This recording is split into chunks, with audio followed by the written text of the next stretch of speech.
Good evening, ladies as well as gentlemen. I'm Papa Boris, and in this video I'd like to show you another one of my favorite chess games from my childhood. I believe every little boy and girl growing up learning chess will see this game at some point. It's the famous opera game played by Paul Morphy on the white pieces and a team playing the black pieces, Duke Karl and Count Izuard.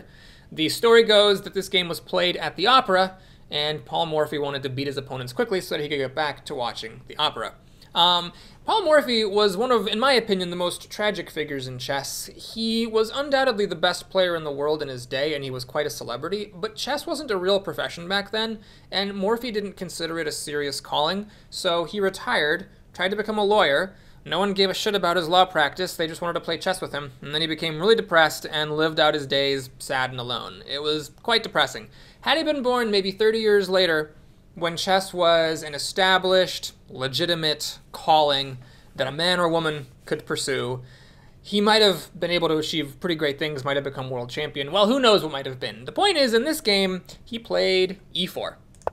His opponents, the nobles, played e5, and after knight f3 and d6, the Philidor defense, Morphy quickly established a center with d4. And right away on move 3, his opponents made a pretty bad mistake. They played bishop to g4. So it's move 3. The opening's already shot. You know, the 1800s were an innocent time.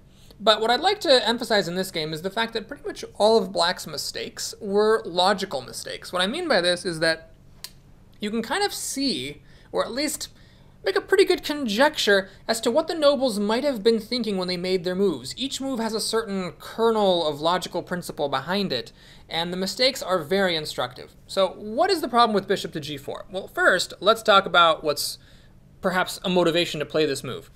Right here, Black's pawn on e5 is threatened.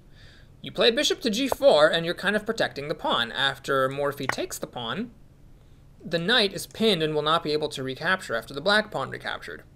But I like to believe that at this point, after Morphy captured on e5, the nobles realized that they done goofed. Because now if black takes this pawn on e5, white simply changes queens.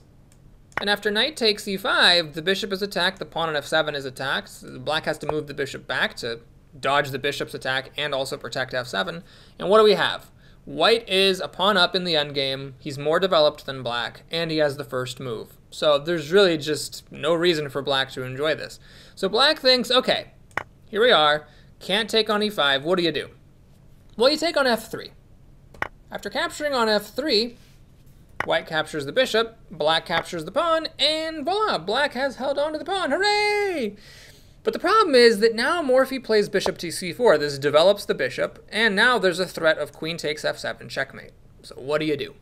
Well, the best way to stop this problem is to play queen to f6, threaten the exchange of queens. And now, in addition to just merely blocking the white queen's access to f7, this pawn is actually protected. However, the nobles decided to do a different move. They played knight to f6, and this dramatically increases white's advantage. But again, there's a logic to this move. It develops the knight, it blocks the threat. You want to move out your minor pieces early, you don't want to move out your queen early. These are all reasons why they might have preferred knight to f6 over queen to f6. But rules of thumb in chess, like develop your pieces before the queen, have their limitations. Now Morphy plays queen to b3. Now at this point we got some serious problems for black. f7 is threatened, and also b7. And b7 is kind of a serious problem because if white takes on b7, then it's very difficult to protect this rook. The nobles did find the best defense, which was queen to e7.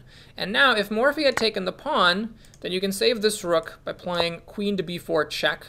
White has to take the queen. After the bishop takes, and say, you know, white does something like knight to c3 to develop. Black can't actually take this pawn. If black takes the pawn, white has this tactic bishop to d5, forking the rook and the knight. And there's no saving grace from knight takes c3 because after the bishop takes the rook, there aren't any useful discovery checks from moving this knight. And so white is just up the exchange. So black's not obligated, you know, to take on e4 here. So after something like knight c3, black could just, you know, develop, and then white could develop, and then the game would proceed. But white is up a pawn in the endgame, and that was black's best defense. Morphy, in this case, decided, after queen to e7, not to take the pawn on b7 and to play knight to c3.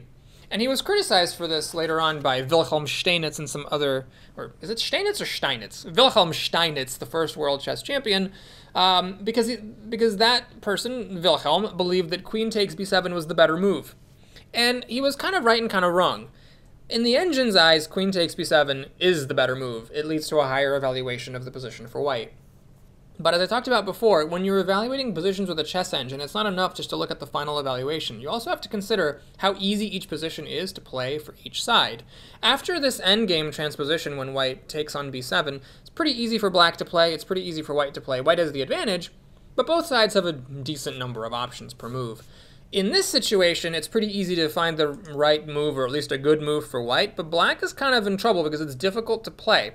Black's bishop is blocked in, his king is sort of exposed, these white pieces are looking at it sort of ominously. So black has to really struggle to find good moves here. The nobles found the best continuation, which is c6. This protects the pawn on b7 from the menacing leers of the white queen. And white developed calmly with bishop to g5, pinning this knight and of course developing the bishop. Now, at this point, black didn't really want to play h6. If you play h6, then you're kind of making white do what he might have wanted to do anyway, which is to play bishop takes f6. If you take back with the queen, then congratulations, you just lost a rook. And if you take with the pawn, then your kingside pawn structure is horrid and your position sucks. So the nobles decided to instead kick the other bishop with b5. This is a pretty big mistake, but like all of black's mistakes, there's a certain logic behind it. Why not kick this bishop that's focused like a laser on f7 and is causing so many problems for black? Why not push this pawn forward so that it's protected and the white queen is no longer threatening it? If white had just moved his bishop back to e2, this is a pretty equal position and all of black's problems have been solved. Unfortunately, you have to consider how rickety these two pawns are. Morphy simply captured on b5 with the knight. Now, after black takes back the knight, and white takes with check, the king is extremely exposed. He's going to have a hard time castling because of this bum bishop back here. And white has a beautifully open position, active pieces, and all of the advantages. In fact, the engine gives this position a resounding advantage to white. It's just not even close. White is winning from here on out. I will note that black had a better defense than taking on b5. Black should have actually played queen to b4. Check. And then after white moves the knight back, you know, you can just take on b3. And now white has the advantage. White has a semi-open a-file for his rook. He is up a pawn in the endgame, and he's way more developed. Like, all of his pieces are developed, and all of black's pieces are still in their home squares. So it's not a great position for black, but it would have been the best position possible from this situation. Once white makes this sacrifice, you have to realize that you done goofed and try to save yourself. Black missed it though. They took on b5, and after white took, black played knight to d7. So here, black is developing a piece and blocking the check. White castles queenside, applying some pressure to this knight. And here, black really should have just given up the knight. Black should have played something like queen to c5, and just let white basically win this knight back, beginning with the capture on f6. However, the nobles were trying to hold on to everything, and they did not really realize how bad their position was, and so they played rook to d8. This is really, really awful. Black is completely hogtied. This is pinned, this is pinned. These guys are tied to protecting the knight, and this bishop is still stuck here. Black's going to need tons of moves to unhogtie himself, and Morphy's obviously not going to give him that kind of time. In fact, Morphy pounces immediately here with a stunning sacrifice. Rook takes d7. This is the kind of move that all little boys and girls dream of playing. So what do you do? Well, the engine recommends actually giving up your queen and just going into this situation a queen down. Obviously, this is totally lost for black. Black has only a rook and a knight for the queen and is also down a couple of pawns, so it'd be a pretty easy win for white at this point, especially because white has moves like rook to d1, which don't even let black easily castle. But the nobles were thinking, okay, let's not go material down. Let's keep the queen, and let's take with the rook. And perhaps they were thinking that, well, if the bishop takes the rook, then the queen can take the bishop, and now actually everything's fine. Black is up a piece, and white's got nothing here. So this is one of those situations where you have to be very careful and play precisely as white. Morphy played the incisive rook to d1, applying more pressure to this rook. And setting up for the bishop check, if the queen were to take back, white can win the queen. So black decided to parry this by playing queen to e6, which is not the way to do it. The idea is, again, like all of black's mistakes, a very logical one. Let's trade queens. We're up material for now. Let's trade queens and reduce white's attacking opportunities. Unfortunately for black, white here now has bishop takes d7 check. And here, as black, you pretty much have to give up your queen and just lose the game. What the nobles decided to do instead was not as good for hanging on, but it was definitely much better for chess history. They played knight takes d7.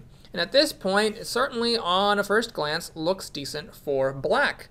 If white were to say exchange queens here, black actually has the advantage. Black is up a piece for a couple of pawns and can easily, well, not easily against Paul Morphy, but, you know, eventually maybe win the game or screw up a little bit and draw. But, of course, Morphy had no intention of doing that. He played the stunning queen to b8 check. There's no other option here except to take the queen, and after rook to d8, that is checkmate. And this pattern of the bishop protecting the rook, which checkmates the king, and the king is blocked in by this pawn on f7, is sometimes called the Morphy mate, because this game was such a shocking game for its time and became so singularly famous in chess history. Thank you very much for watching this video. I hope you enjoyed it. Please like and or subscribe, and I'll see you again soon. Take care.